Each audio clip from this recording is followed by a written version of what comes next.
So, who's ready to talk about ecclesiastical polity and hierarchy?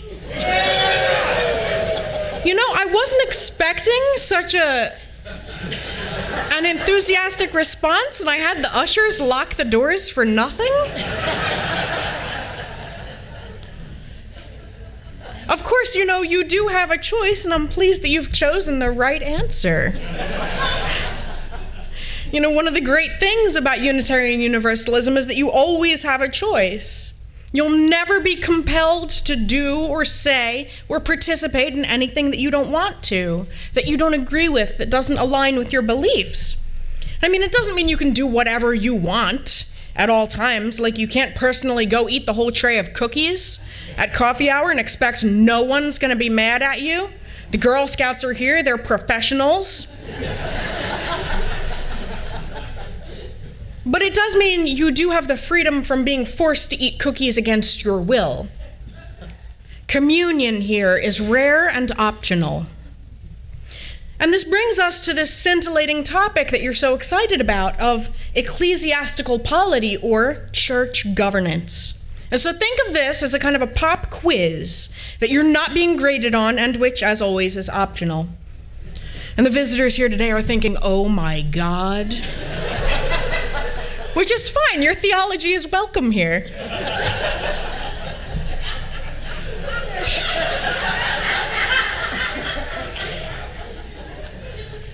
But for the Unitarian Universalists in the room, which I know who you are, what kind of polity or governance do we have in our tradition? Congregational. Yes. In Unitarian Universalism, we have congregational polity. That means the churches govern themselves. The congregations are in charge of their own affairs. The denomination doesn't tell us what to do. It's one of the defining characteristics of our religious movement, aside from the fact that we're queer, eco-friendly, and highly caffeinated. And now the visitors are like, what if I don't recycle? Repent. The eco-apocalypse is at hand. But seriously, though, this is an important part of our theology. Because we believe in the free and independent church, we value reason and free speech. And because of this belief, no bishop can ever revoke our funding or knock the cookies off our snack table, as it were, just because they don't like what we preach here. No bishop, no denomination. We govern ourselves. But we do have an association that Sharon was talking about, the Unitarian Universalist Association of Congregations. Yeah, it's like a club, right? The church chooses to associate in this association with other churches. And we're in relationship with them. And every year in June, we all get together for General Assembly, or GA. And this year it was in Spokane. Some of you might have gone.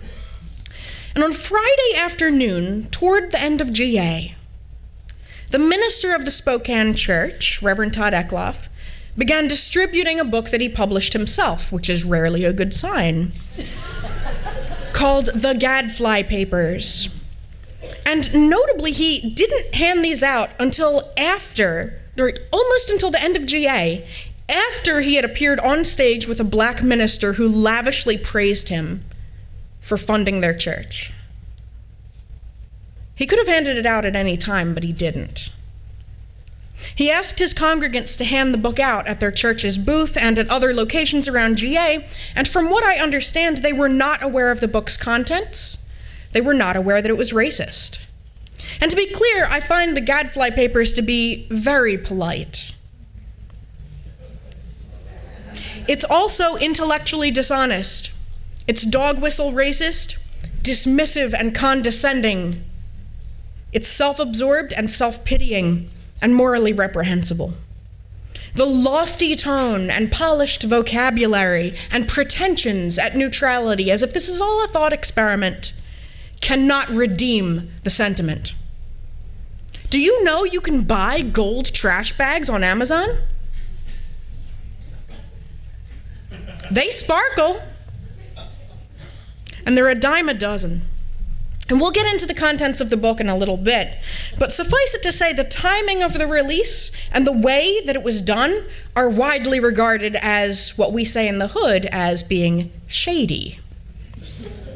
The table of contents alone raised immediate alarm among ministers, particularly ministers of color, who spread the word, and within 48 hours, numerous groups had publicly responded with statements condemning the book, including DRUM, which stands for Diverse and Revolutionary UU Multicultural Ministries, LREDA, which is our Liberal Religious Educators Association, the newly formed People of Color and Indigenous chapter of the Unitarian Universalist Ministers Association, R, which is Allies for Racial Equality, and a group of white ministers who wrote an open letter, now referred to as the White Minister's Letter.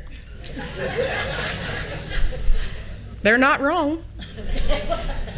Disassociating ourselves with the Gadfly Papers and everything it represents, and voicing our support for marginalized Unitarian Universalists and marginalized people everywhere.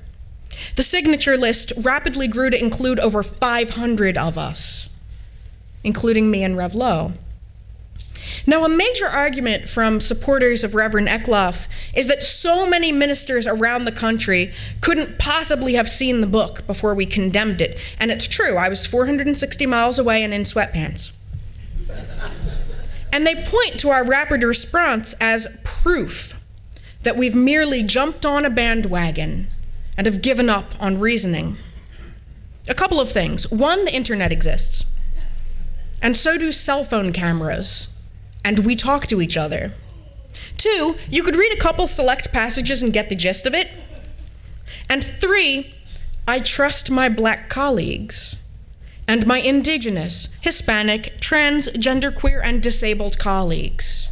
And when the response from all of those who had read the book was so swift and decisive, I chose to be with them.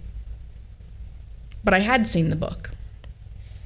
With regard to the bandwagon claim, I think some people need to take a look at their own wagon, so to speak. For instance, is your wagon actively driving away from racism? Or has it stopped to argue about directions? Is your wagon entirely full of white people and nobody else? Have you noticed how much cooler our wagon is? Because of the awesome people in it. We have a disco ball and better music. Numerous colleagues, staff, and leaders within our denomination attempted that day and the following day to meet with Reverend Eckloff urgently to talk about the book and how he chose to distribute it. They tried to call him back into covenant, back into relationship. And ultimately, it was his refusal, his steadfast refusal to meet with GA staff that led to him being asked to leave GA. He broke covenant and refused to repair it. And you can't have a private gathering of several thousand people with one of them who has decided to go rogue, follow no rules, do whatever they want, not talk to anyone about it, and be no longer accountable. That won't fly. So some of Eckloff's supporters claim that he has been unfairly attacked. They've pointed out his long history of fighting for marriage equality, which is on the record. And you can have a long history of a clean driving record. And when you get arrested for drunk driving because you ran people over, the judge will not care. I'm not saying his prior activism doesn't matter, but it also doesn't redeem the book. A constant refrain in the pro-Gadfly circles is that Reverend Eckloff's freedom of speech was trampled when he was asked to leave GA. And as Unitarian Universalists, this is not nothing. This is actually a religious concern for us. But our belief in the freedom of the individual conscience doesn't mean you're allowed to do whatever you want at all times and expect no consequences. Expect to hear no word from anyone about what you've done wrong. The backlash against the Gadfly Papers is not an infringement on free speech. That backlash is free speech. That's how free speech works. Another refrain, thank you. Another refrain is that the book was banned or that Eckloff was censored. I think people need to look up what the word censorship means. Both are untrue. He was censured, different spelling, by the Unitarian Universalist Ministers Association, which simply means that they wrote a public letter of censure asking him to do better. He could just easily crumple it up and throw it in the trash and have no consequences to his life or free speech. That's not censorship. Nobody censored him. We don't have a pope. Who would even do that? The book is still on Amazon. You can buy it. It's terrible. Go for it. Let's get into the book. So the first essay is called The Coddling of the Unitarian Universalist Mind: How the Emerging Culture of Safetyism, Identitarianism, and Political Correctness is Reshaping America's Most Liberal Religion. Now, this essay alleges that our faith movement has been taken over by political correctness. Now, nobody's allowed to say anything offensive because certain identities demand not to be exposed to anything that might upset them or hurt their feelings. And this climate of political correctness, he says, is spurred on by identitarianism, a word that seems made up to me, but okay. And identitarianism, he defines as, quote, the promotion of the interests of certain marginalized or oppressed groups without regard for broader issues than their own, or for the greater concerns of the larger political party or society to which such groups belong. Let me read that back to you. The promotion of interests of certain marginalized or oppressed groups without regard for bigger issues, broader issues than their own. So in other words, if this escaped you, black UUs care more about their own interests as black people than they do about Unitarian Universalism. They don't care if they hurt our religion along the way, as long as they get what they want. I don't think that's fair, and I don't think that's true. He writes, quote, the result of this identitarianism often ends up being a segregated, fractured organization that becomes unable to come together to work on its common concerns.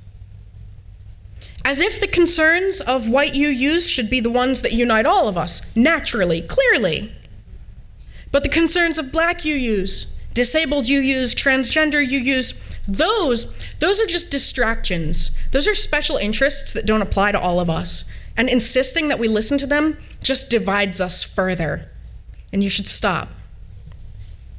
Throughout the book, Eckloff argues that the goal of Unitarian Universalism is, and always has been, to create a universal religion for humanity. Thank you for that knowing gasp. I'm so proud of you. I mean, a universal religion for everybody. He writes that we have, quote, a still unfulfilled mandate to establish a religion of humanity, which, what could go wrong with a white person using the word mandate to refer to the rest of the planet? That's how we wind up with the British Empire. And he says that focusing on the needs of specific groups of people, such as people of color, because, by the way, white people aren't a specific group, they're just normal. Focusing on the needs of a specific group of people undermines that goal. First of all, that's not the goal. It never was. Secondly, to assume that your historically white religion could totally replace all the other ones. Who needs those? In other words, to assume that the white version is best, that is the definition of white supremacy. Eckloff argues, though, that as long as you mean well, you shouldn't be accused of harming anyone when your words harm people. And he argues that the meaning of the word harm is being thrown around these days unfairly by minorities who claim to be harmed by everything and anyone. He says this helps explain the angry and defensive reaction to the well-intentioned UU World article about trans people. Which, if you remember that debacle, crushed our trans siblings. And one trans minister who visited here last month, Alex Capitan, begged the magazine not to publish it. Eckloff expresses disbelief that, quote, simply using the wrong pronouns for someone could be a problem. And he writes that, quote, the puritanical pressures now being instituted by internal domination forces. Sorry, we're trying to be nice. They represent a form of oppression, he says. Using shame, self-righteousness, and enraged warnings about dangerous ideas and hurtful speech is no less than the same excuse, he writes, once used to burn Unitarians at the stake. While I appreciate the impassioned appeal for free speech, no one's kicking around what pronouns they want to use in the marketplace of free ideas. That is not up for debate. It's not. And while cisgender people might feel like they're being metaphorically burned at the stake, when they get asked, just please don't misgender someone intentionally, over 24 trans women have been non-metaphorically murdered this year. I am not here for this burning at the stake metaphor, sorry. Meanwhile, back at the Gadfly papers, Reverend Eckloff says that microaggressions aren't real. The term has been misappropriated, he says. He uses that word, it's true, by the suppressive cultural phenomenon known as political correctness. He writes that it's, quote, another mechanism for dismissing and silencing the voices of others, and here he's talking about white men being dismissed and silenced, by openly shaming them and making them chronically anxious about saying anything for fear it might be misconstrued as inappropriate. Fear of saying anything in case it might be misconstrued as inappropriate. It's almost as if, in Eckloff's world, there are no inappropriate comments, only people who take offense. And in other words, white men are now afraid to speak at all because they might get in trouble for no good reason. White men, he does you a disservice. He's selling you short. I know that it can be uncomfortable when we're trying to do better. I know that fear of wanting to not hurt people, to say the right thing. But I'd like to think that if we're careful about our speech, it's not because we're merely afraid of getting in trouble. It's because we care about other people. I'm reminded of the quote from the Reverend Sophia Betancourt in which she asks how religious leaders can undermine the notion that it's okay for a personal small moment of discomfort to silence an entire tradition, an entire people, an entire faith perspective in our congregations. And it's not okay. You're allowed your personal small moments of discomfort. And it's not okay to use that to silence others. Other greatest hits from the Gadfly papers include Eckloff arguing that we shouldn't update our ableist hymn lyrics like Standing on the Side of Love. He refers to, quote, witch hunts within Laredo, which I remind you is our professional organization for religious educators who are mostly women, witch hunts. He argues that not enough white men are shown in official UUA publications. And to this point, he actually asked the communications department whether there was an official policy against using pictures of white men. Now, y'all know that's not a real question. He insinuates that the UUA has decided to, quote, exclude persons who are white and male from being seen and heard. He uses anonymous Facebook comments to present the point of view of those he disagrees with, while quoting from philosophers to support his own arguments.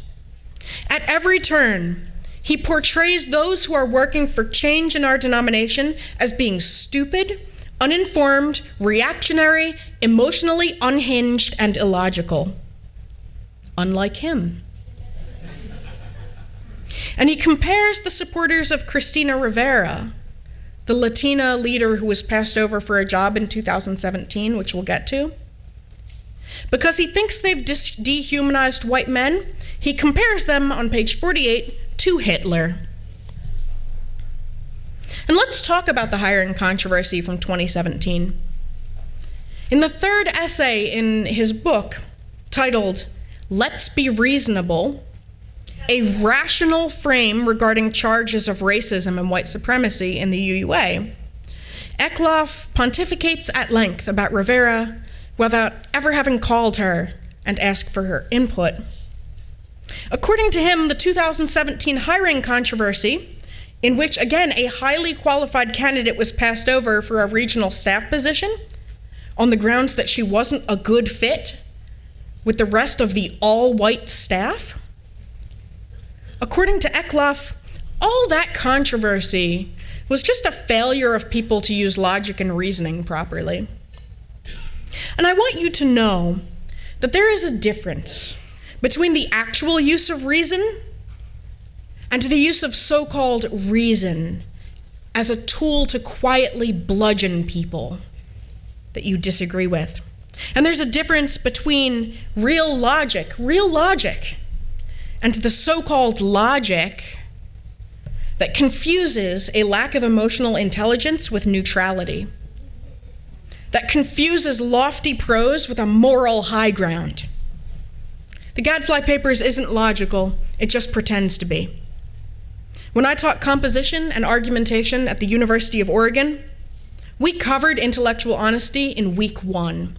And if one of my students had turned in an essay as badly written as the Gadfly Papers, they would have failed. But back to the hiring controversy.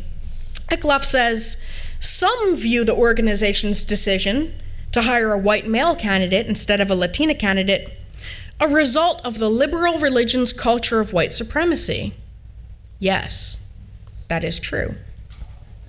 The other side, he says, which has remained mostly muted, if not suppressed, wonders if the decision was based on the prospective employee's qualifications rather than her race. And if the unexpected appropriation of the term white supremacy isn't extreme.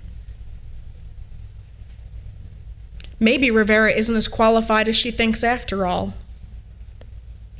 The next 40 pages attempt to use logic to debunk the idea that white supremacy exists in UU culture, which I'll spare you that entire section, but to say that a white man expecting their entire audience to sit through 40 pages of bland pontification is like the height of white supremacy.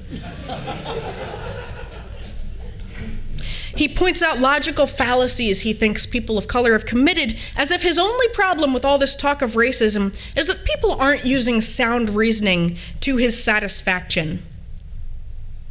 He claims also that Cristina Rivera was lying. Quote, as understandably painful and personal as this matter obviously is for this individual, being reasonable also requires us to consider the truth value of her statement, especially given its impact on our denomination. Being reasonable also requires us to consider the truth value of her statement. So let me unpack this in case you missed the dog whistle. In other words, it's okay to feel sorry for her. We can feel sorry for her. She doesn't know any better. But because we're smarter and more intellectual than she is, we know that she might not be telling the truth. And we give greater weight to the fact that it doesn't even benefit us to believe her. You know, you can destroy your relationship with an entire community of people without ever using an explicit slur against them. This is how it's done. Cristina Rivera suggested that she was passed over for a job because she's a person of color, Eckloff writes, and that part is true. Or perhaps she's suggesting that the UUA has a moral obligation to hire her because she's non-white. Dude, nobody said that. And throughout this section, he claims to analyze Rivera's arguments in a logical way, while repeatedly misstating them in a way that makes her sound insane. Not only is this gaslighting, but to do it to a woman of color makes it deluxe gaslighting. The Reverend Dennis McCarty, a retired white minister, wrote a series called "I'm Reading the Gadfly Papers So You Don't Have to." And you can find it on his Facebook page, Thoughts from a Gentle Atheist. It's great. It's hilarious. And in installment 11, he writes, "This is one more situation in which the white guy refuses to believe the person of color is being hurt until the person of color convinces the white guy, to the white guy's full and complete satisfaction, that the harm is taking place at all. And of course that will never happen," he writes, "no matter the evidence, unless and until the white guy is willing to take the person of color seriously." And he's not. Eckloff rejects the term white supremacy with respect to our denomination, stating, "Are we to take such an association to mean that the UUA is being grouped with the Ku Klux Klan, as many would naturally presume?"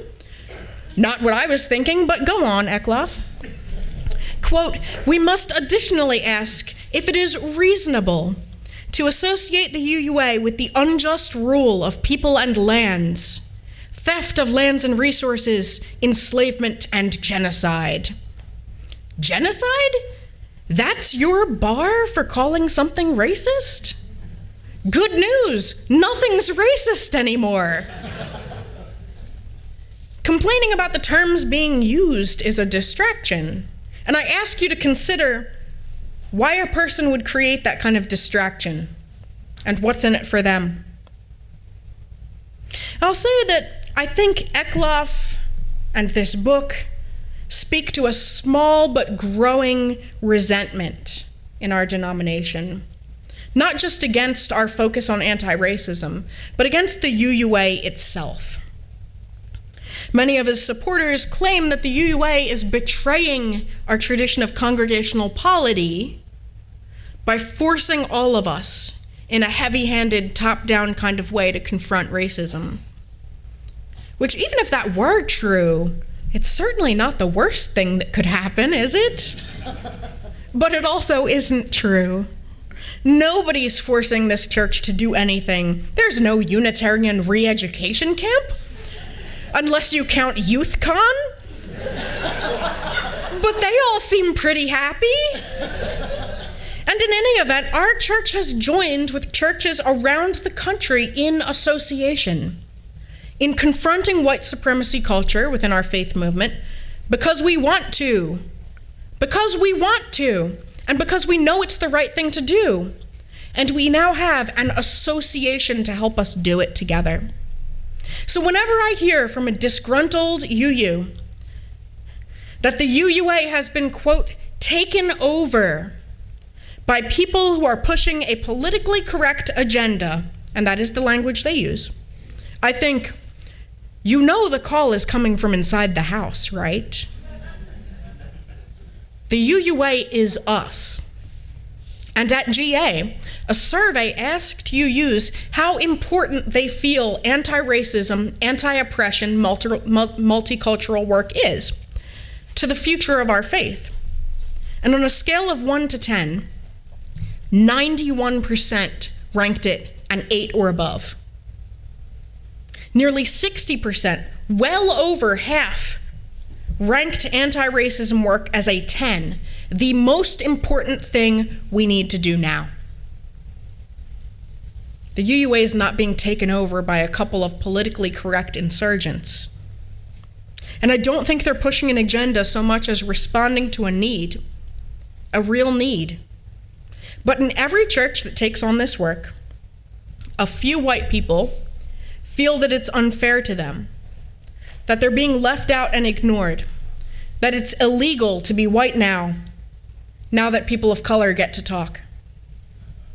And now Reverend Todd Eckloff from Spokane has convinced a bunch of them around the country that they're the oppressed ones, that they're the only true defenders of Unitarian Universalism left, that the rest of us are being brainwashed and jumping on the bandwagon.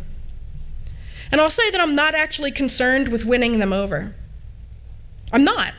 I'm not concerned with winning over the loudest and most public Gadfly supporters. You can find them on social media being politely hateful and generally repellent. Because I'm not sure that anything can change someone's mind once they are willfully committed to defending their own ignorance as a matter of honor and freedom. And they're not engaged in real dialogue. They just pretend to be. Please remember that as evidence mounted that cigarettes caused lung cancer, tobacco companies didn't so much seek to disprove the studies as they deliberately sowed doubts about whether the studies could be trusted at all. What was the methodology? Were they reasonable? Claiming to be merely engaged in dialogue. And it was the same thing with oil companies and global warming. You can forestall real conversation for decades that way, but not forever. And so it's not so much that I'm interested in avoiding Gadfly supporters, it's that I'm not interested in getting trapped in an endless, sticky nightmare web of make-believe dialogue from which there is no escape or resolution because it was designed that way. But how can I debate the ladybug if she won't get into the web? Said the spider indignantly, using his impressive powers of logic and reasoning. And then he started a blog to complain about ladybugs oppressing him. No, I'm not interested. And to those who feel that getting gadflies on board is necessary to move our anti-racism work forward, no, it isn't. That's like saying we can't raise a sunken boat from the bottom of the lake without adding more rocks first. But what's the point in having a boat if it can't even float when it's loaded with rocks? Says a blog written by rocks. A blog which has previously held a dialogue about whether ships matter at all without inviting any ships. Also, the rocks are racist. Whether or not we should be doing anti-racism work is not up for debate anymore. It's not even the question. It's happening. We're doing it. And it's not because it's been imposed by a dictatorial UUA imposing creeds and religious orthodoxies on us. I'm reminded of how at the First Unitarian Church of Chicago in 1948, when a vote came up about desegregating the church, one member loudly and vocally insisted that it would be to impose a creed, the creed of desegregation, and that this was against our religion. And as the story goes, the theologian James Luther Adams stood up and asked, "What is this church for?" "I guess to reach people like me," the member said, and they desegregated. It's happening. We can do this. We are not being divided.